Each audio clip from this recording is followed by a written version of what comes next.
What's up guys, I'm Charles with Rocky Mountain UTV MC. Today I'm going to show you how to install the Garmin PowerSwitch on your side-by-side.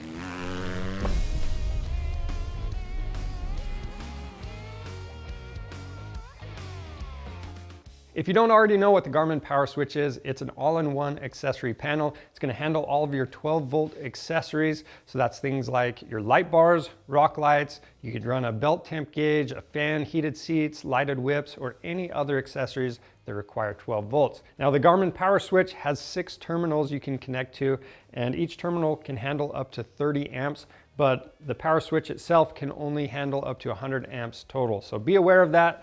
Now, once you have all of your accessories attached to the PowerSwitch, you need a way to control those. So you can do that with either the Garmin Tread, that's going to be your most popular way, or through the app on your phone. Now, when you pair this up to the Garmin Tread, what you're going to be able to do is do custom settings. So you can do things like speed sensitive lighting, maybe you have rock lights, you can set it up so once you slow down to a certain speed, those lights come on automatically. Or if you want your accessory lights to come on at dusk and turn off at dawn, you can set it up to do that. There's a lot more you can do with this, and if you want to know more about it, you're going to want to watch our spotlight video on that. But for now, the only other things I want to mention is this is IPX7 rated, so that means it's going to hold up to the weather, and we're going to be installing this on our 2021 Can-Am Maverick X3 Max, but the process we're going to show you will apply to just about any side-by-side, so let's go ahead and get started.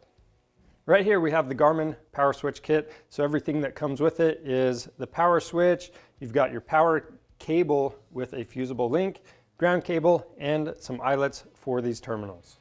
To do this job, we have some safety glasses, some rags, a Sharpie. We're going to mark some stuff to drill it.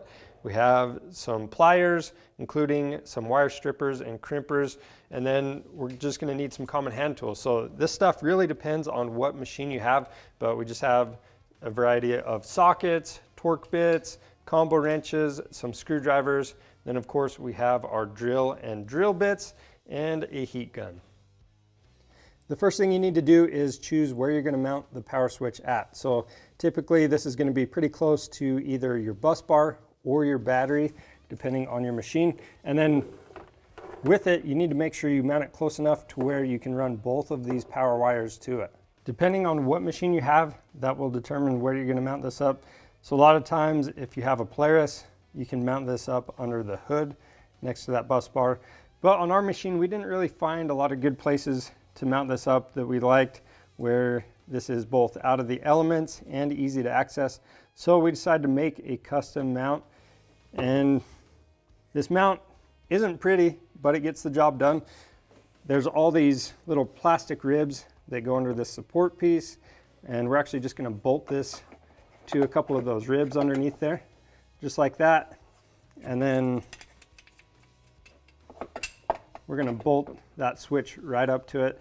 And you know, this isn't the most convenient location, but this is going to allow us to just pop a panel out, and if we need to pair a new device, we're still going to be able to access that button pretty easy. So I'm going to mark those drilling locations. Once we have those drilled out, we're going to bolt the bracket down along with the power switch. And just remember, as always, when you're drilling stuff, make sure you don't have any wires or hoses or anything you're going to damage behind where you're drilling.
So now we need to remove this cover off the power switch.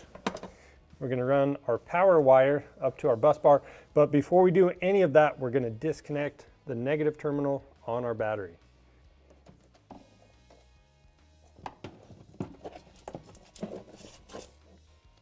Now we're going to connect the power wire to the switch.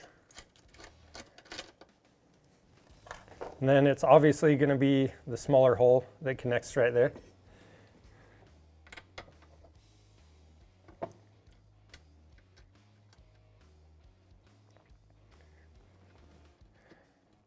And when you tighten this down, don't crank it too tight. You don't want to strip it out. Next, we'll install the ground cable. That's going to be the bottom right corner, but if you're not sure where it's at, on this cover, you notice it says the ground terminal. That's where that is. Once you have both of these cables installed, for us, it's going to be easier to run them over to the bus bar than the battery, so we're going to go ahead and do that.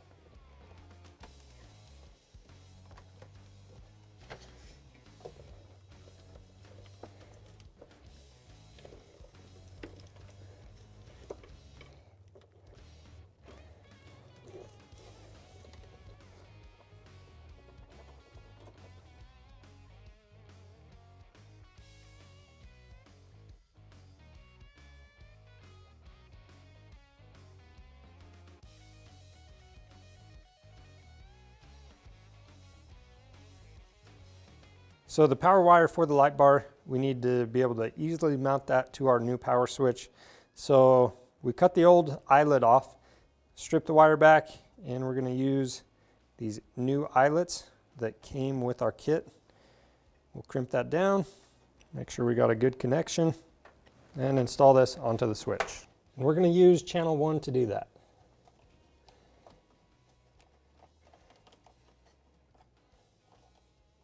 So we'll go ahead and do those same steps for our other accessories. Again, this has 6 terminals to go to, and then just make sure the other end of those accessories are grounded.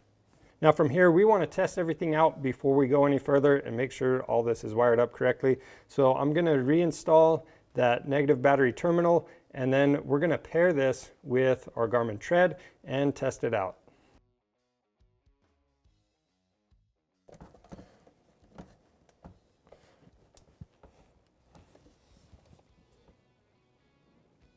So to get the power switch paired up with our tread, we're going to press down on the pair button until there's a flashing blue light. Once that light is flashing, the tread should pick it up. Once the tread picks it up, you just want to follow the prompts on the screen. Once you have your accessories mounted up, you can install the faceplate, turn that locking ring into place, and then we can go back through and tie down the wiring harness.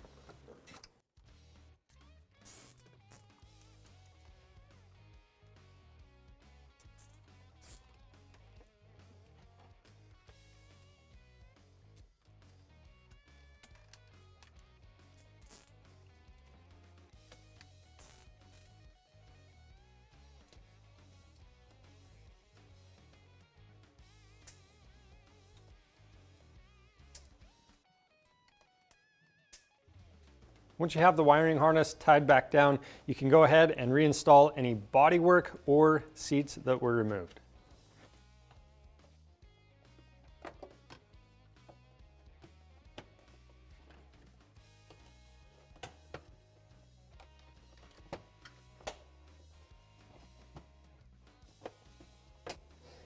All right, so the reason that we chose to mount our power switch underneath this panel is even with the seats installed, it's going to be easy access for us just to pop this back.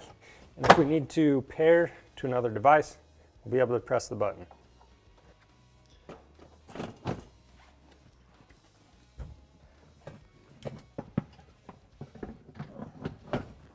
So those are the steps you need to take to get your Garmin PowerSwitch installed on your side-by-side. If you have any questions about this install process, leave those down in the comments below. And if you haven't picked one up, make sure you get one on our website. We offer free shipping on orders over $75. So be aware of that, check that out. And if you want to see more helpful content like this, subscribe to our channel. I'm Charles with Rocky Mountain ATV MC. Thanks for watching.